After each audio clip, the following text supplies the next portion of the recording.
Hi friends అందరు ఎలా ఉన్నారు? నేను బాగున్నాను. మీరు బాగున్నారా? ఏంటక్క ఈ రోజు కాకరకాయలు చూపిస్తున్నాం అనుకుంటున్నారా? అవునండి, నేనైతే కాకరకాయ ఫ్రై చేద్దాం అనుకుంటున్నాను. ఒకసారి ఈ వీడియో అయితే చూసేయండి. కాకరకాయలు అయితే ముందు బేషన్ లో వేసుకున్నాను. వేసుకొని ముందు పైన అయితే రోడ్డు ఎమ్మటి డస్ట్ అలాంటివి పడుతూ ఉంటాయి కదా కూరగాయల పైన. నేనైతే ముందుగా కాకరకాయలు అయితే కడిగానండి.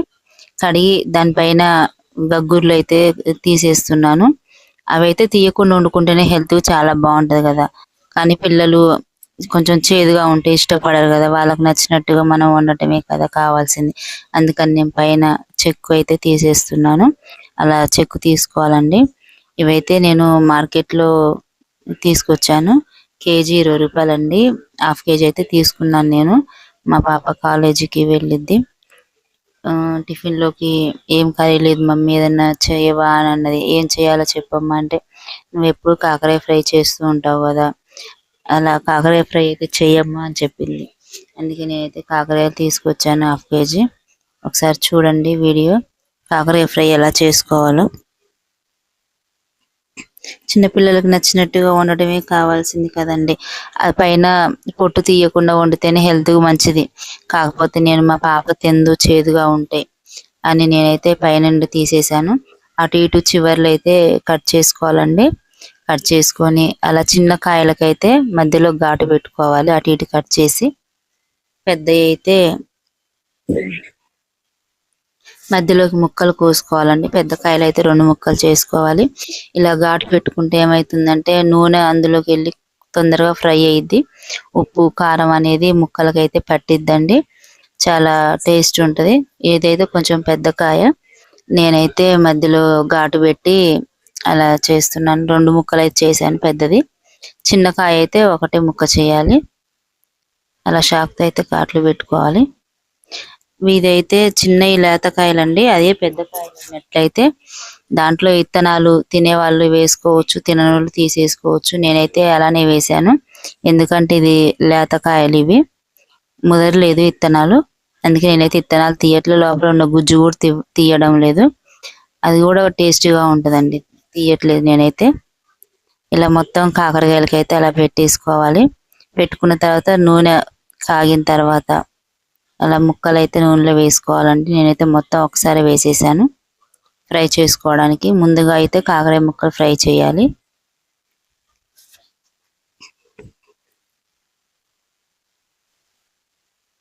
అలా నూనెలో వేసుకొని బాగా ఫ్రై చేసుకోవాలండి. నేనైతే మొత్తం ఒకసారి వేసేసాను. నేనైతే కొంచెం ఉప్పు అయితే వేసుకుంటున్నానండి. ఎందుకంటే కొంచెం ముక్కలు కూడా తొందరగా వేగిపోతాయి, మరీ మాడిపోకుండా మెత్తగా ఉంటాయి, అక్కడక్కడ మాడిపోకుండా. అందులో ఉప్పు కూడా ముక్కలకు ఉప్పు అయితే పట్టిద్దండి. చప్పగా లేకుండా ఉంటాయి. కొంచెం ఉప్పు ముక్కలకు ఉప్పు పట్టి కొంచెం టేస్ట్ ఉంటుందండి. లైట్గా వేసుకోవాలి, మరీ ఎక్కువగా వేసుకోవద్దు. మనం కారంలో వేసినప్పుడు ముక్కలకైతే పట్టదండి ఉప్పు, కారంలోనే ఉండిపోద్ది. ముక్కలు కూడా కొంచెం టేస్ట్గా ఉండాలి, చప్పగా లేకుండా ఉండాలి అంటే ఇలా అయితే ఒక చిటికెడు ఉప్పు అయితే వేసుకోవాలి. ముక్కలకు కూడా పట్టి కొంచెం టేస్ట్ ఉంటాయండి ముక్కలు. ఇలా వేసుకోవాలి. ఇలా గోల్డెన్ బ్రౌన్ కలర్లో అయితే ఇలా ఫ్రై చేసుకోవాలండి. మధ్య మధ్యలో కలుపుకుంటూ ఇలా వచ్చేసిందాక కలపాలి. బాగా మధ్య మధ్యలో కలుపుకుంటూ ఉండాలి.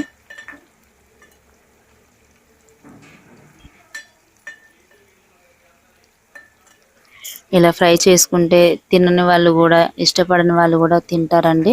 చాలా అంటే చాలా బాగుంటుంది. చేదు ఉండదు, ఏమీ ఉండదు, చాలా బాగుంటుంది. దీన్ని స్టాక్ కూడా ఉంచుకోవచ్చు, నిల్వ పచ్చడిలాగా కూడా చేసుకోవచ్చు. చాలా అంటే చాలా బాగుంటుందండి. ఇలా బాగా ఫ్రై చేసుకోవాలి ముక్కలు, గోల్డెన్ బ్రౌన్ కలర్ వచ్చేలాగా. ఇలా మధ్య మధ్యలో అయితే కలుపుకుంటూ ఉండాలండి, గోల్డెన్ బ్రౌన్ కలర్ వచ్చేలాగా. చూడండి మొత్తం ఒక దగ్గరికి ఎలా వచ్చేసాయి ముక్కలు.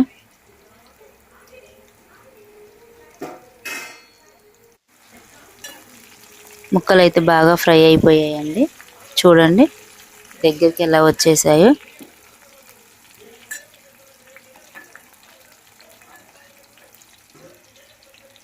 ఇలా గోల్డెన్ బ్రౌన్ కలర్ వచ్చిన తర్వాత ఇలా అయితే ప్లేట్లోకి తీసుకోవాలండి, వేరే ప్లేట్లోకి.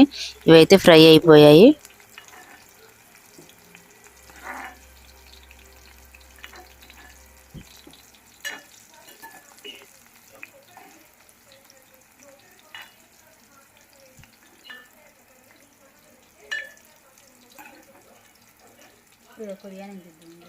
ఫ్రై అయిన వాటికి తీసేస్తున్నానండి.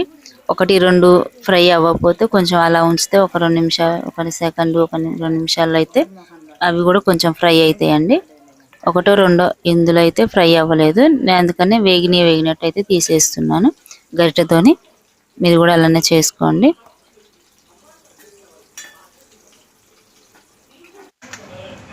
నేనైతే దాంట్లో వేసుకోవడానికి ఇంగ్రీడియంట్స్ అయితే పుట్నాలు అయితే తీసుకొచ్చానండి 10 రూపీస్, జీలకర్ర 5 రూపీస్ ప్యాకెట్ తీసుకొచ్చాను, వెల్లిపాయలు తీసుకొచ్చానండి దాంట్లో వేయడానికి.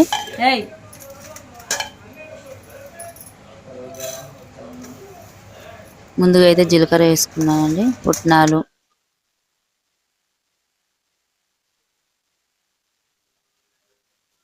రుచికి సరిపడా అయితే వేసుకోవాలండి. మనకి కారం పొడి అన్నంలోకి కలవడానికి ఎంత కావాలో అంత మనం చూసుకొని వేసుకోవచ్చు అండి, కాకరకాయలను బట్టి. నేను 1/2 కేజీ కాకరకాయలకి అయితే 5 రూపాయలు జీలకర్ర, పుట్నాలు అయితే 5 రూపాయలు తీసుకొచ్చానండి. పుట్నాల పప్పు అందులో కొద్దిగా వేసాను, ధనియాలు కొన్ని వేసుకున్నానండి. అందులో పొడిలాగా మిక్సీ పట్టుకోవాలండి. మిక్సీ అయితే పట్టేసానండి, పొడిలాగా అయితే అయిపోయిందండి. ఒకసారి చూసేయండి.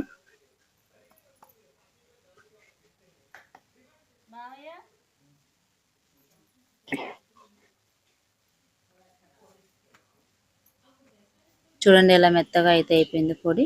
అలా పొడి అయితే పట్టుకోవాలండి. ఈ పొడి వేస్తే ఏంటంటే కొంచెం అన్నంలో కలుపుకోవడానికైనా గ్రేవీ లాగా ఉంటుందండి మనకి. నేనైతే ఇప్పుడు ఎల్లిపాయలు అయితే వేస్తున్నాను, మళ్ళీ వేరే అయితే పట్టుకోవాలి. మళ్ళీ ఇంకోటి కొంచెం సాల్ట్ వేసుకుంటున్నాను, మనకు రుచి సరిపడా సాల్ట్ అయితే వేసుకోవాలి.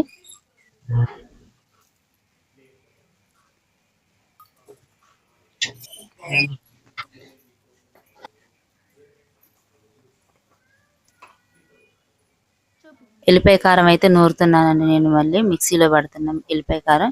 రుచికి సరిపడా కారం మనం తినదగినంత కారం అయితే వేసుకోవచ్చండి, మనకి ఎంత కావాలంత. నేనైతే రెండు స్పూన్లు అయితే వేసాను.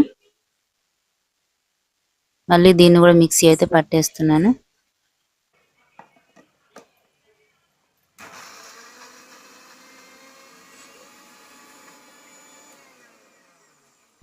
ఇలా అయితే దీన్ని కూడా మిక్సీ అయితే పట్టేశానండి.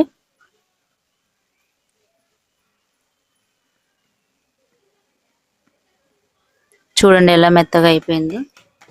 ఇలా అయితే మెత్తగా పట్టుకోవాలి ఎల్లిపాయ కారం. నేనైతే ఈ పొడి కారం అయితే మొత్తం ముక్కలకైతే పట్టిస్తున్నానండి. ఫిష్ ఫ్రై అయితే ఎలా చేస్తామో అలాగైతే నేను ముక్కలకి ఆ పొడి కారం అనేది పట్టేస్తున్నానండి. పట్టించిన తర్వాత ఆ ముక్కలలో కొంచెం ఆ మధ్యలో కూడా పెట్టాలండి, మనం కట్ చేసిన దాంట్లో. అప్పుడే ముక్కలకు పట్టిద్దండి, ఉప్పు కారం పట్టి టేస్ట్ వస్తుందండి. ఒకసారి చూడండి, ఈ విధంగా అయితే మొత్తం కలుపుకోవాలి. మనం ఫ్రై చేసుకున్న ముక్కలకైతే పట్టించుకోవాలి.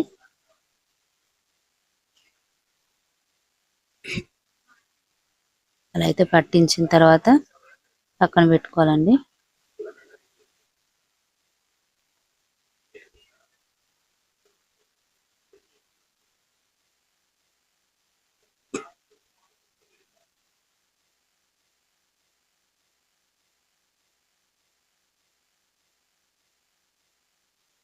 ఈ విధంగా అయితే రెడీ చేసుకోవాలండి.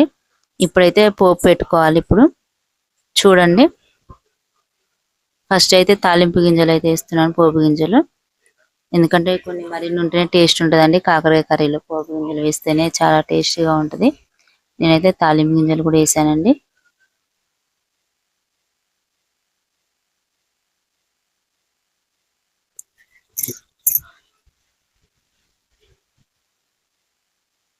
తర్వాత అయితే పెద్ద సైజు ఉల్లిపాయ అయితే కట్ చేసుకున్నానండి నేను తాలింపులో. ఏంటక్క ఫ్రై అని చెప్పి ఉల్లిపాయ వేస్తున్నావు అనుకుంటున్నారు, కానీ ఉల్లిపాయ వేస్తున్నా కంటే చాలా టేస్టీగా ఉంటుందండి. నేనైతే ఇలానే చేస్తాను, చాలా అంటే చాలా బాగుంటది. ఒకసారి ఇవి గోల్డెన్ బ్రౌన్ కలర్ వచ్చేలాగా కలుపుకోవాలండి. నా దగ్గర అయితే ఎండుమిర్చి లేవు, నేను ఎండుమిర్చి వేయడం లేదు. ఇలా కొంచెం ఒక చిటికెడు పసుపు అయితే వేసాను. ఫస్ట్ నుండి అయితే వేయలేదు నేను ఎక్కడ పసుపు. చిటికెడు పసుపు అయితే వేసుకున్నాను. ఉల్లిపాయ వేయడం వల్ల గ్రేవీ వస్తుందండి మనకి అన్నంలో కలుపుకోవడానికి. కొంచెం కరివేపాకు వేసానండి టేస్ట్ కోసం. కరివేపాకు కూడా చాలా మంచిదండి హెల్త్ కి.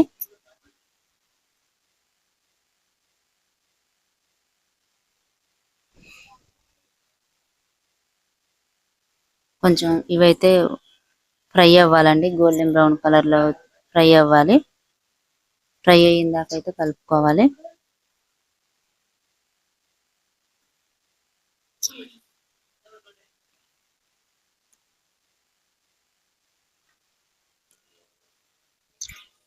ఇలా బాగా కలుపుకున్న తర్వాత ముక్కలు అయితే వేసుకోవాలండి పోపులో.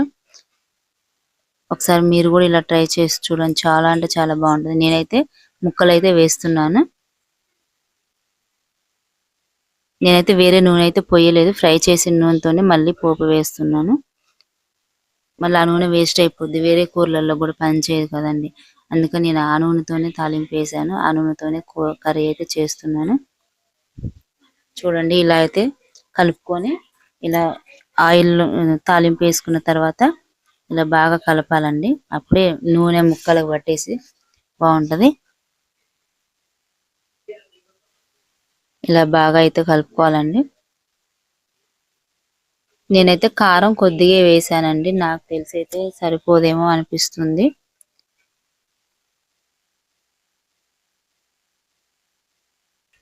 మనకు కారం సరిపోద్దో లేదో ఒకసారి చూసుకోవాలండి. చూసుకొని చాలా పోతే ఇప్పుడైతే వేసుకోవచ్చండి మనకు సరిపడా, మనకి ఎంత కావాలో అంత. చూడండి కర్రీ అయితే ఎలా రెడీ అయిపోయిందో, చాలా అంటే చాలా కలర్ఫుల్ గా ఉందండి.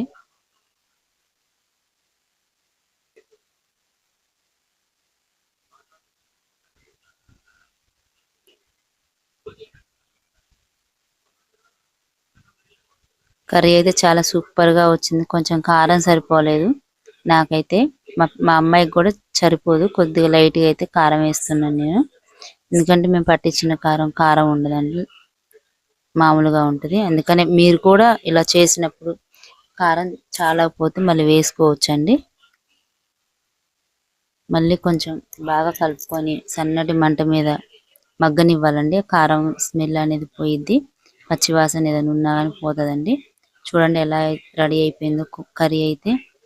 ఈ వీడియో మీకు నచ్చినట్టయితే లైక్ చేయండి, కామెంట్ చేయండి, షేర్ చేయండి, సబ్స్క్రైబ్ చేయండి. ప్లీజ్ సపోర్ట్ చేయండి.